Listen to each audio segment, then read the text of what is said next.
عمران خان صاحب کا نام نہیں لیا جا سکتا ٹی وی پہ. ان کی تصویر یہاں بھی دکھائی جائے گی تو وہ جب ٹی وی پہ آئے گی تو اس کے اوپر بلر آ جائے گا. میرے لیے بھی، آپ کے لیے بھی، اور جتنے ادھر ہمارے سینیٹرز ہیں،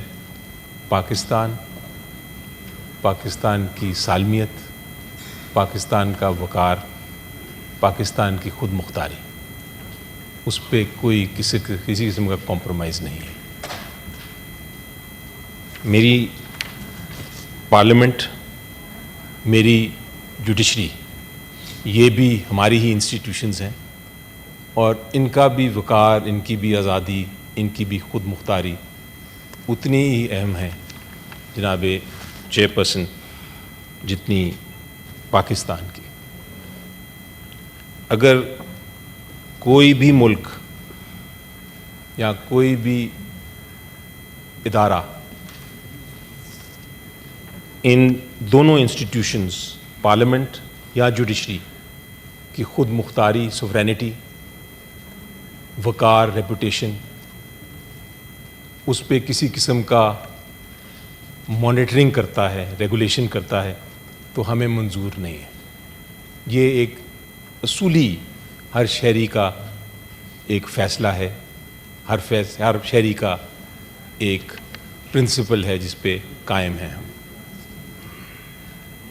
بدقسمتی سے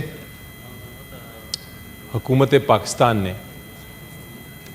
مجبوری کہہ لیں آپ، لون لیا آئی ایم ایف سے، اور ایک شک اس لون کی جو ایگریمنٹ ہے، جو معاہدہ ہے، اس میں ایک شک ڈال دی کہ آئی ایم ایف جو ہے وہ آپ کی عدلیہ کو ریگولیٹ کر سکتا ہے.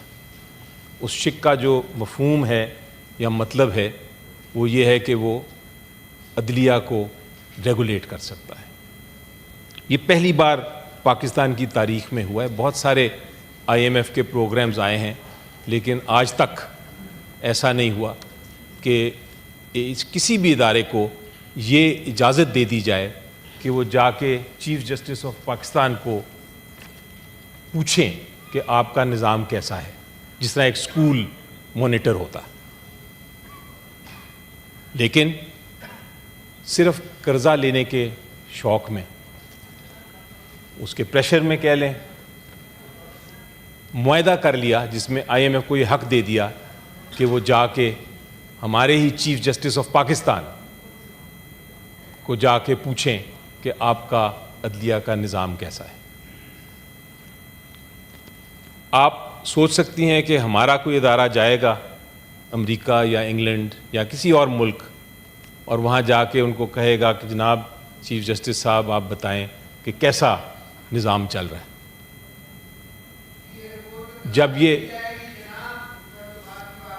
جب یہ ذمہ داری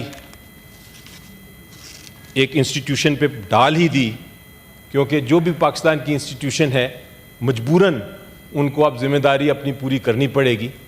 چیف جسٹس صاحب کو مجبوراً ملنا پڑا. اس لیے ملنا پڑا کہ حکومت نے ریکویسٹ کی، یہ ریکارڈ کی بات ہے، حکومت نے ریکویسٹ کی کہ آپ جا کے مل لیں. ان کو اپنی ذمہ داری نبھانی پڑی، اور جو بھی اب انسٹیٹیوشن ہے پاکستان کی اس کو وہ ذمہ داری نبھانی پڑے گی، کیونکہ حکومت نے اگر کوئی معاہدہ کر لیا ہے تو اس کو پھر ہر انسٹیٹیوشن کی ذمہ داری ہے کہ اس کی پابندی کرے.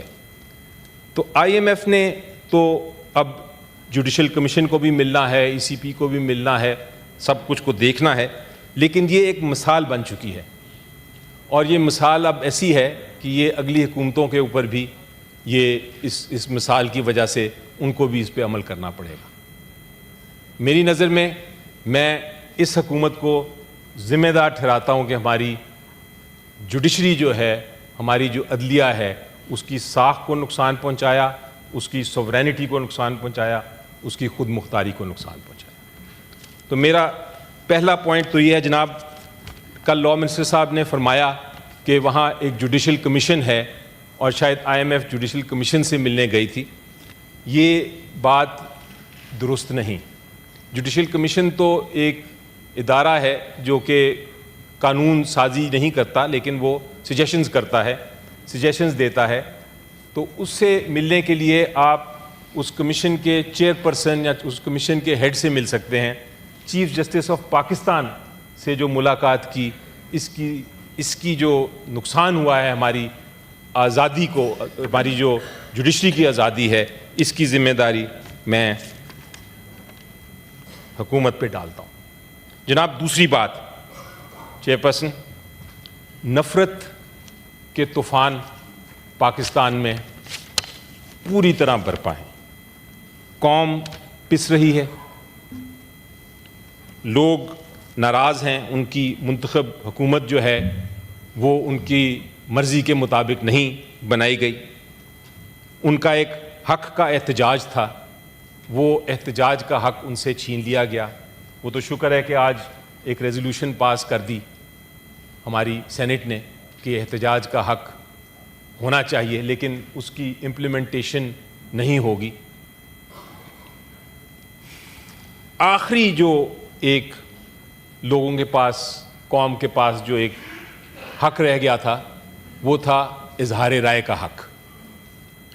کیونکہ اظہار رائے کا حق آپ کو پتہ ہے والٹیر کے زمانے سے یہ شروع ہوا تھا, اور اس نے کہا تھا کہ بے شک میں آپ کی جو بات ہے اس سے میں ایگری نہیں کرتا, مجھے پسند نہیں ہے آپ کی بات, لیکن میں مرتے دم تک آپ کی جو حق ہے آپ کی بات کرنے کا, وہ میں مرتے دم تک اس کے لیے کھڑا رہوں گا. تو یہ ہے فریڈم آف سپیچ. میڈیا کو تو آپ نے سینسر کر دیا ہے, حکومت نے, میڈیا سینسرشپ میں ہے. عمران خان صاحب کا نام نہیں لیا جا سکتا ٹی وی پہ, ان کی تصویر یہاں بھی دکھائی جائے گی تو وہ جب ٹی وی پہ آئے گی تو اس کے اوپر بلر آ جائے گا. تو یہاں سینسرشپ تو اس حد تک ہے, لیکن ایک پلیٹ فارم تھا اظہار رائے کا, ایک پلیٹ فارم تھا وہ سوشل میڈیا تھا, اور وہاں لوگ اپنی رائے کا اظہار کر سکتے تھے. اور یہ ایک لوگوں کے لیے ایک وینٹنگ کی جگہ تھی جہاں وہ اپنا جو جذبات تھے ان کو پوری طرح ان کا اظہار کر سکتے تھے. سوشل میڈیا کے مسائل ہیں جناب چیئرپرسن, آپ کو اس کا بھرپور طریقے سے پتہ ہے. اس میں ایک جھوٹی خبر بھی شائع ہوتی ہے, جھوٹی خبر کو ہمیں ریگولیٹ کرنا ہے, ہم نے کنٹرول کرنا ہے. میں اسے بالکل 100% اس سے ایگری کرتا ہوں. لیکن حکومت نے نفرت کے طوفان بڑھانے کے لیے سوشل میڈیا کو فیک نیوز کی مد میں, یعنی غلط خبر کی مد میں, اس مد میں کہ ہم غلط خبر کنٹرول کر رہے ہیں, انہوں نے ایک اور بام شیل پھینک دیا, اور وہ تھا پیکا.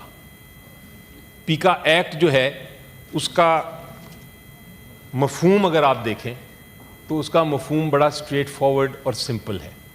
وہ یہ ہے کہ اگر حکومت کے خلاف کوئی بھی ایسی رائے دیتا ہے جو حکومت کو پسند نہیں, کوئی بھی ایسی تنقید ہے جو حکومت کو اچھی نہیں لگی, تو تنقید کرنے والا اور رائے دینے والا اس کو جیل بھیجا جا سکتا ہے, اس کو سزا دی جا سکتی ہے.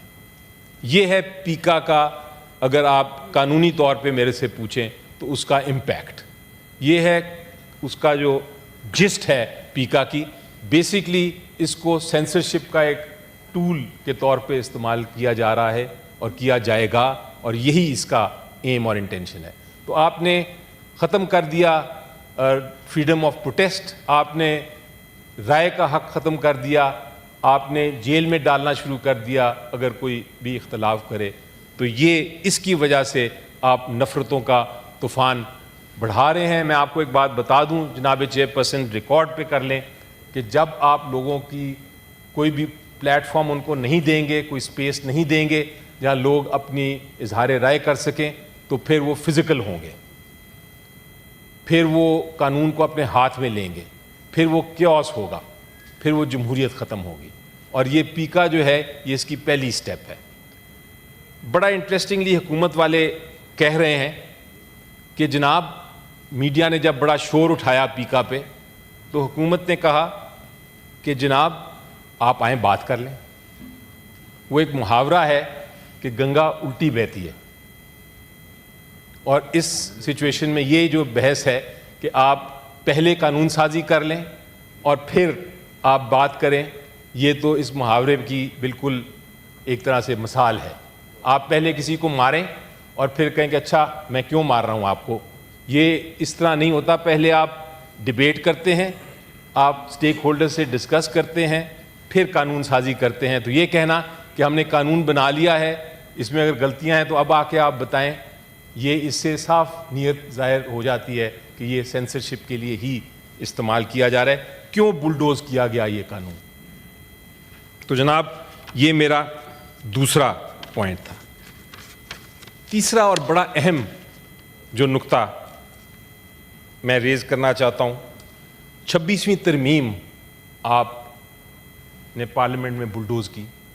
اس وقت بھی میں نے کہا تھا کہ اس میں بہت ساری خرابیاں ہیں اور اس کا مس یوز ہوگا، اس کو غلط استعمال کیا جائے گا.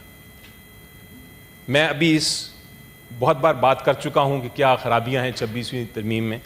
آج کے دن میں اس کی نشاندہی نہیں کروں گا، لیکن آج کے دن میں اس کا پریکٹیکل امپیکٹ جو ہو رہا ہے، جو اس کا اثر ہے، جو 26ویں ترمیم کا نتیجہ ہے، اس کے بارے میں بات کرنا چاہوں گا. اور میں آپ سے بات کر رہا ہوں اسلام آباد کے سینیورٹی کا جو ایشو ہے، جو ایک مسئلہ پڑا ہے اسلام آباد کی سینیورٹی آف ججز کا، اس کے بارے میں. جناب چیئر پرسن، سینیورٹی کا جب معاملہ آتا ہے، چاہے وہ ججز کی ہو، چاہے وہ کسی سول سرونٹ کی ہو، چاہے کسی بھی ملازم کی ہو، تو اس میں سیاست نہیں ہوتی، اس میں انصاف کا تقاضا پورا کرنا پڑتا ہے.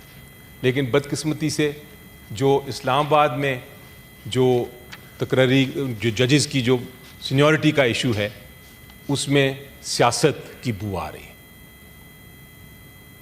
جناب چیئر پرسن، ہوا کیا؟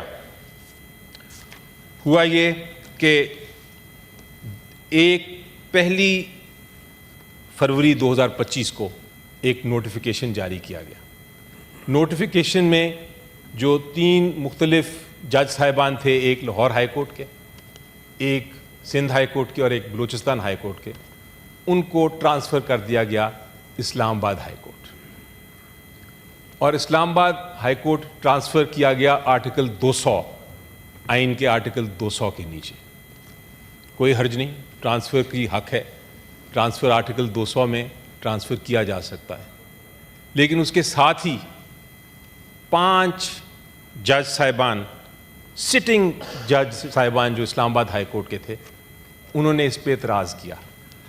اعتراض اس لیے کیا جناب چیئر پرسن کہ ان کو شک تھا کہ شاید ان کی سینیورٹی جو ہے اس پہ یہ اثر انداز ہونے لگی ہے، یہ جو ٹرانسفر ہے، اور اس کی وجہ ان کی سینیورٹی کو افیکٹ کرنا ہے. کیونکہ حکومت کو اور جن کے پاس اختیار ہے، ان کو شاید یہ 5 جج صاحبان پسند نہیں تھے. جب یہ ہوا، اس کے بعد میں نے دیکھا کہ ایک روسٹر آ گیا، روسٹر جاری کیا گیا، اور واقعی وہ جو ایک جج صاحب تھے جو کہ لاہور ہائی کورٹ سے آئے تھے، جن کا نمبر 13 تھا سینیورٹی میں لاہور ہائی کورٹ میں، یعنی کہ لاہور ہائی کورٹ میں وہ کافی جونیئر تھے، وہ نمبر 1 ہو گئے سینئر موسٹ. اور وہ جو 5 جج صاحبان تھے اسلام آباد ہائی کورٹ کے سٹنگ ججز، وہ ان سے جونیئر ہو گئے. جب یہ ہوا تو 4 سٹنگ ججز سپریم کورٹ آف پاکستان کے، انہوں نے بھی یہی اعتراض اٹھایا. انہوں نے بھی کہا کہ جناب یہ کیا ہو رہا ہے، آپ کہیں سے ٹرانسفر کر رہے ہیں اور کسی کو سینئر بنا رہے ہیں، یہ نہیں ہو سکتا. انہوں نے بھی خط لکھا. آپ کا 26ویں ترمیم میں ایک JCP بنی ہے، جوڈیشل کمیشن آف پاکستان، آئینی ادارہ ہے. اب اس کا کام ہے کہ وہ سپریم کورٹ کے ججز بھی بنائے، اپوائنٹ کرے، اور ہائی کورٹ کے چیف جسٹس کی بھی فیصلہ کرے. یہ جو سینیورٹی کی روسٹر جب جاری ہوا تو اس کی وجہ سے ایک عجیب و غریب مسئلہ پڑ گیا. مسئلہ کیا پڑا جناب چیئر پرسن؟ کہ جو ہائی کورٹ کے چیف جسٹس کی تعیناتی ہونی ہے، جو اپوائنٹمنٹ ہونی ہے، اس کا جو گروپ ہے یا جن لوگوں میں ہونی ہے اس میں سے جو سٹنگ ججز ہیں وہ نکل گئے اور جو ٹرانسفر ججز تھے وہ آ گئے. یعنی کہ جو لاہور ہائی کورٹ سے ٹرانسفر ہو کے آئے وہ چونکہ سینئر موسٹ ہو گئے تو وہ اب اسلام آباد ہائی کورٹ کے چیف جسٹس بھی بن سکتے تھے اور وہ سپریم کورٹ کے جج بھی بن سکتے تھے. جب یہ دیکھا تو میں نے بھی ایک خط لکھا اور جے سی پی کو کہا کہ آپ یہ پوسٹ پون کر دیں اپنی میٹنگ کو تاکہ یہ مسئلہ جو ہے ہمارا وہ پہلے حل ہو جائے کہ سینئر کون ہے اور ہم پھر جس کا حق ہے جو حقدار ہے اس کو ہم چوز کر سکیں چیف جسٹس کے طور پہ بھی اور اس کو ہم چوز کر سکیں سپریم کورٹ کے جج کے طور پہ بھی. وہ بہرحال پوسٹ پون نہیں ہوا اور ابھی تک یہ مسئلہ ہوا میں ہے. اب اس ایشوز کیا ہیں ہمارے, کیا نقصان ہے سینیورٹی کا؟ سینیٹر صاحب آپ کی 15 منٹ سے زیادہ بات ہو گئی ہے, اب دوسرے ممبران بھی پلیز وائنڈ اپ کر دیں. 1 منٹ میں وائنڈ اپ کر رہا ہوں. جی بالکل کر رہا ہوں, لیکن یہ بہت اہم مسئلہ ہے, اس میں کوئی یہ ہمارا انسٹیٹیوشن کا 15 منٹس پلیز وائنڈ اپ, انسٹیٹیوشن کا مسئلہ ہے. اب یہ جو مسئلے اس میں کیا ہیں جی, سب سے پہلا ایشو اس میں آتا ہے آپ کی سینیورٹی کا. جو سپریم کورٹ کے 4 جج صاحبان نے لکھا ہے انہوں نے کہا ہے کہ جناب جوڈیشل پیکنگ کی جا رہی ہے. آپ کو یاد ہوگا مولوی تمیز الدین کیس, آپ کو یاد ہوگا گورنر جنرل ریفرنس, اس میں کیا ہوا تھا, جسٹس منیر صاحب کو سینیورٹی دے دی تھی 4 جج صاحبان کے اوپر. ایک جج صاحب جو فیڈرل کورٹ کے تھے ان کو بھیج دیا تھا ایسٹ پاکستان گورنر بنا کے, اور ایک ایڈ ہاک جج لگا دیے تھے لاہور ہائی کورٹ سے فیڈرل کورٹ میں. تو کیا فیصلہ کیا تھا اس فیڈرل کورٹ نے مولوی تمیز الدین کیس میں اور اس کے بعد 200 کیس میں, کہ آئین جو ہے وہ ختم ہے, ڈاکٹرن آف نیسیسٹی درست قانون ہے, اور اس کے بعد جمہوریت چلے گئی تھی. اسی طرح نصرت بھٹو کیس ہوا تھا, اس میں کیا ہوا, آئین کو ختم کر دیا گیا اور ایز اے ریزلٹ ایک آپ کے ہی پارٹی کے لیڈر بھٹو صاحب کو ہینگ بھی کر دیا گیا. اسی طرح حاجی سیف اللہ کیس ہوا, مشرف صاحب آئے. جب بھی آپ قانون کو اور سینیورٹی کو غلط استعمال کریں گے اس طرح کے ریزلٹس ہوں گے. تو یہ جو 4 ججز ہیں سپریم کورٹ کے, انہوں نے لکھا کہ یہ سینیورٹی سے جوڈیشل پیکنگ کر رہے ہیں, اس کا کیا مقصد ہے. دوسرا آپ نے دوسرا نقصان یہ کیا کہ جو جج صاحبان جن کو ٹرانسفر کیا ان کو بھی آپ نے کنٹروورشل بنا دیا. ان کے اوپر بھی لوگ انگلیاں اٹھانے لگے کہ یہ ان کو ٹرانسفر کس وجہ سے کیا. ان کی بھی جو ریپوٹیشن تھی اس کو آپ نے نقصان پہنچا دیا. تیسرا یہ جو سینیورٹی کا ایشو ہے, ہم سارے قانون دان ہیں اور قانون سازی کرتے ہیں. اسلام آباد ہائی کورٹ باقی پروونشل ہائی کورٹ سے مختلف ہے جناب چیئر پرسن. آپ آرٹیکل 1 پڑھیں, 175 پڑھیں, 175A پڑھیں آئین کا, اس میں لکھا ہوا ہے کہ اسلام آباد ہائی کورٹ باقی ہائی کورٹ سے مختلف ہے. اوتھ بھی جو چیف جسٹس کی اسلام آباد ہائی کورٹ کی وہ مختلف ہے. اوتھ گورنر کی دینی ہوگی, پروونشل کی نہیں. ابھی 5 منٹ آپ پھر اس پہ انسٹرومنٹ موو کر لیں. 5 منٹ جی, 5 منٹ از اے لاٹ جی. نہیں, ہاؤس میں بھی نماز کا وقفہ ہو جاتا ہے, ہاؤس اڈجرن ہو جائے گا. Please allow others to speak. اب public perception 5 minutes is too long now. 3 minutes. Public perception. No, you're winding up at exactly 20 minutes. That's very long. جی 3 more minutes. Public perception بہت ضروری ہے. Public perception کیا ہو رہی ہے کہ یہ سارے کا نیکسس, یہ جو چیف جسٹس بنانے کی کوشش ہو رہی ہے اسلام آباد ہائی کورٹ میں, اس کا نیکسس عمران خان صاحب اور ان کی مسز عمران خان کے جو کیسز کی اپیلز جو پینڈنگ ہیں اسلام آباد ہائی کورٹ میں, ان کے ساتھ اس کا تعلق ہے. اور یہ ہم ریکارڈ پہ بات کر رہے ہیں. 40 seconds now. Wind up. جلدی اپنے points please. Don't take so long. اب make your points. جی اب آخری بات یہ ہے کہ یہ جو پبلک ٹرسٹ ہم نے اسلام آباد ہائی کورٹ میں اس کو نقصان پہنچا دیا ہے, اس کے بعد لوگ اسلام آباد ہائی کورٹ کی جو ججمنٹس ہیں ان کو بھی نہیں مانیں گے. اور یہ نقصان کی ذمہ داری بھی میں 26ویں ترمیم اور جو گورنمنٹ کی حرکات ہیں ان پہ رکھتا ہوں. اب دو چیزیں میں کہنا چاہوں گا آخر میں. پہلی بات تو یہ ہے کہ پیکا نہیں پلیز آپ وائنڈ اپ, آپ پیکا پہ بھی بات کر چکے ہیں, 20 منٹ ہو رہے ہیں. نہیں پلیز بیرسٹر صاحب, دس ناٹ, آخری بات یہ ہے 20 منٹس کبھی مجھے نہیں ملے. اب ادھر مائک, آخری بات یہ ہے, آخری بات یہ ہے, بہت ضروری بات ہے. نہیں آپ کو 1 سیکنڈ میں بس, آپ سے ریکویسٹ یہ ہے میری کہ آپ دیکھیں کہ آپ کی جو چیئر ہمارے پرسن ہے, چیئر مین ہیں جو, وہ نہیں بیٹھ رہے کیونکہ انہوں نے ایک پروڈکشن آرڈر دیا ہوا ہے. پروڈکشن آرڈر کی امپلیمنٹیشن نہیں ہو رہی. چوتھا میرا یہ پوائنٹ ہے کہ اس جو آرڈر امپلیمنٹ نہیں ہو رہا ہے اعجاز چودھری صاحب کی جو پروڈکشن کا, اس کی وجہ سے ہم سب کی ریپوٹیشن جو ہے وہ بالکل ڈسٹروائے ہو رہی ہے. اسلام آباد ہائی کورٹ کے ساتھ ساتھ 20.5 minutes. Thank you.